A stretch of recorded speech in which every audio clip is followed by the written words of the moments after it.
So what's the implication? Obviously, even now, Jesus fully trusts the faithful slave. And all of us, even individual members of the governing body, should do the same. But what does the voice of strangers say on this subject? Don't trust the faithful slave. He will mislead you. And who often have the loudest voice promoting this false message? Apostates. Hebrews 13:9 labels false messages as strange teachings. Yes, they are the teachings of strangers. Some examples of their strange teachings are that the faithful slave protects pedophiles, or that slave will exploit you so they can live lives of luxury. Those are both bald-faced lies. Acts 20:30. That's all I can take of that pud whack. You know, Vinny, I've heard it called a lot of things, but pud puller or whatever you said, it's like, holy crap, I've never quite heard it like that before, but I got your point. Hello, everybody. Howdy. Back again. Having Yes. way too much fun. Well, there again, you know, the Jehovah's Witnesses in their broadcast is just the gift that just keeps on giving, especially when it's my favorite little clown, Lett. Yep. Yeah. Ugh. So we actually have a couple of things here that we're going to add to and just show, well, what a bunch of idiots the governing body really are. Idiot number one, Lett.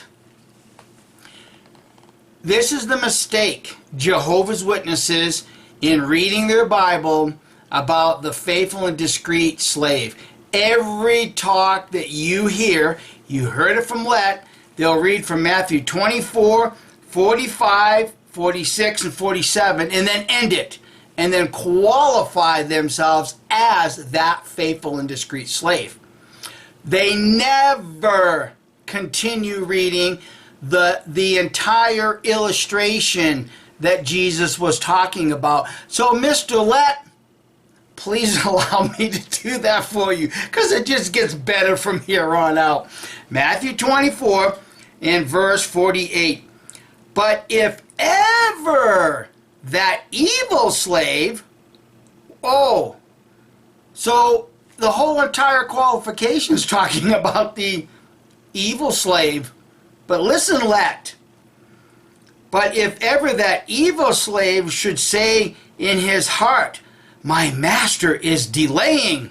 Well, no, wait a minute. No, let's just look at something here from a managerial perspective, because, after all, you guys pretend to be managers of God's, organization. Guardians of doctrine. Guardians of doctrine, exactly. Hey, Lett, go get your reasoning book. Turn to page 97. I'm just going to turn it to the camera. You remember this little box? That proves you got the math wrong. You got the math wrong. You know why? Because the bottom of the paragraph, it says, in the meantime, the very difficult conditions foretold for the last days would prevail, as shown under the heading, Last Days. Those events have been clearly in evidence since 1914.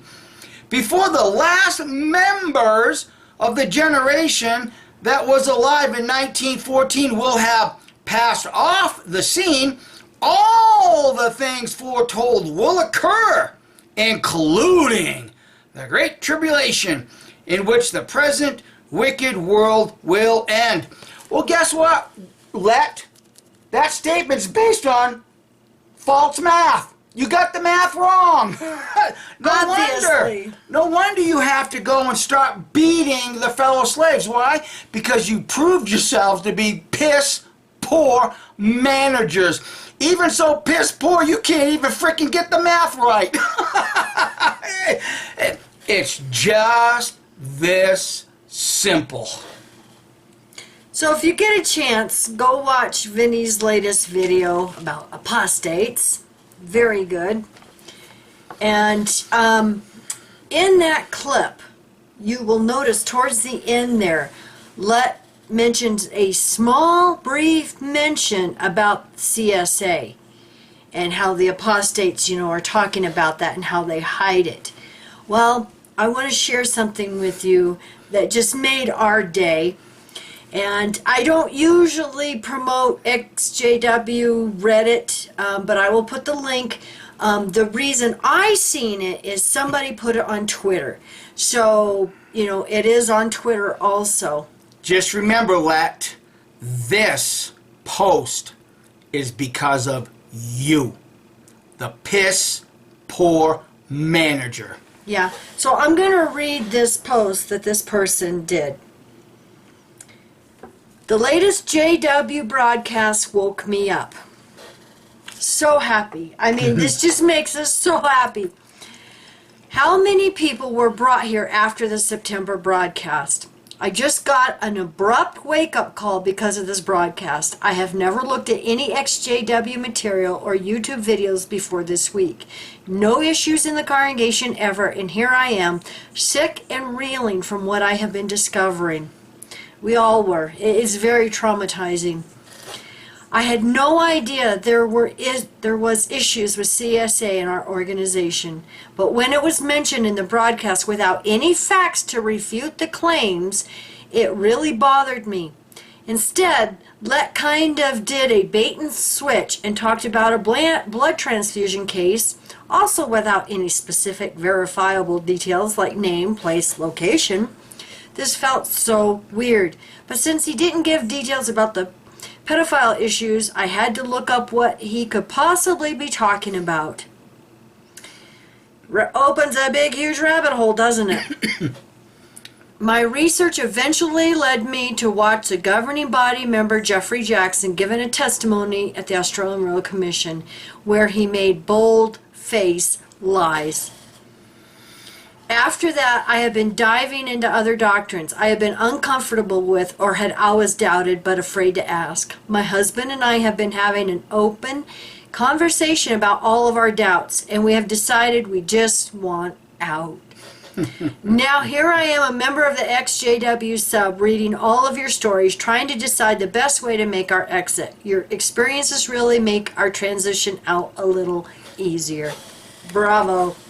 Anything any of us can do, I'm sure all of us would be, willing to help with anything. Research, you can go look at a lot of our past videos. I know there's a lot, but we've done a lot of research and given you resources to where you can go and look for this stuff.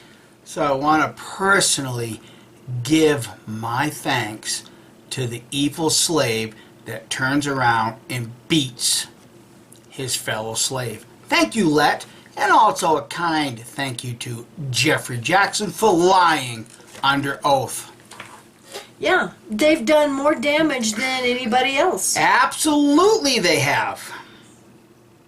Now also, we want to thank our dear friend Atlantis, because Mike had mentioned in a video a couple back about he couldn't remember where the quote was, even when it was said or anything, and it was like, truth from Satan is still truth, even from Satan himself, something like that. So we want to thank our dear friend Atlantis, because he sent me a copy from the Watchtower, and because we happen to have the Bond volume, we're going to read it right from the Bond volume.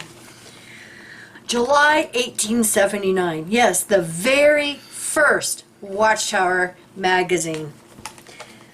Page 8.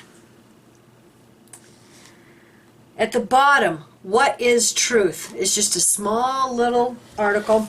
And I'll put the screenshot up here that Atlantis had sent me. And this is the quote. A truth presented by Satan himself is just as true as a truth stated by God. So there's the quote of that, And we appreciate it very much, Atlantis, for letting us know where it was. I knew it was back in Russell's time, and so did Mike. You know, we just weren't sure of the exact quote or where it was from. So there you have the exact quote right from the Watchtower itself. So allow me to do some circular reasoning with the satanic truth. Now remember, in that video, Satan told Eve, well, God knows from the very day of your eating it, you are bound to be like God, knowing good and bad. And then all of a sudden, here comes Jehovah God saying, look, the man has become like one of us, knowing good and bad. Now, would you like to see the Apostle Paul's contradiction to that statement? Get your Bibles. Romans chapter 7. Starting with verse 7. What then shall we say? Is the law sin? Never may that become so. Really, I would not come to have known sin if it had not been for the law. And, for example, I would not have known covetousness if the law had not said, you must not covet. You can read the rest. But here's the problem. If we have become like God, knowing good and bad, then what the hell happened with the Apostle Paul? To where he said, I would have never known sin if it wasn't for the law. See, friends have got to stop and think for a minute. When that statement was made, go back and read your Bibles, because from that moment on, God choked off humankind with nothing but laws and mandates, even going to the point of rejecting Cain's sacrifice of vegetables to only later accept the same sacrifice under the Mosaic law. If humankind truly became like the gods, knowing good and bad, then answer me why that God Jehovah, from that point forward, including Abraham giving the 10% to, high priest king Melchizedek, it's all right there. So if we were supposed to have known the difference between good and bad, then what in the hell is the Apostle Paul saying? Well, if it wasn't for the law, I wouldn't know what sin was. Bullshit. Because everybody wants to worship a blood-sacrificing God because their mind is encapsulated with perpetual fear. And along those lines, we just watched a video by Infinite Light. Thank you, sweetie, very much. Excellent video. Understood exactly what you were saying. Yep. And if you ever want to talk, KimmyAnnBrooks@gmail.com. Contact us. Boy, have we got a story for you. Yeah. And the name of her video, put it up today, is Don't Be Misled. Christianity based on blood sacrifice is occultism. And I totally agree with her. I don't believe the true source of all, who is a energy being of love, would ask for any death of anyone. Exactly. Not even his son. He does not need anyone to die to forgive other beings. Well, here again, if you become like the gods, knowing good and bad, then what's the point of a sacrifice? Yeah. We've already achieved that, haven't we, friends? We've already achieved it. Anything else beyond that is relegating the human family back to the mud. Yeah, and she talks about the Jesus energy, Right. and we've mentioned about, that divine spark within all of us. And if you have that, then you don't need the death of another, being to basically redeem yourself. No, you don't need that. They'll get it, Kim. They will get it sooner or later. But it might be a little better for you to get it sooner than later, because you never know what's going to happen later. Yeah.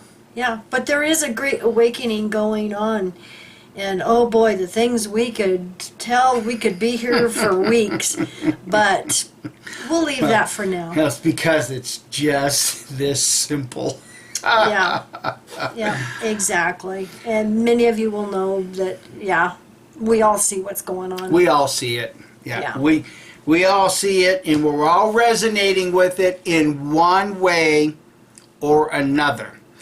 A lot of you light workers may not like the way that I'm coming across, the sarcasm included, whatever, but you have to remember there are varying degrees of light energy. You have strobe lights, you have bright lights, you have soft lights, you have many, many different light waves, and that's all projected in the one harmonious rainbow. Not every color in the rainbow is as bright as, say, perhaps maybe the middle of the rainbow. Just remember that, friends. Light workers will present their light, whether it's bright or soft, but that light is still there and it still reflects. Exactly. So we hope you all have a wonderful day, and you know we love you. Bye. Bye.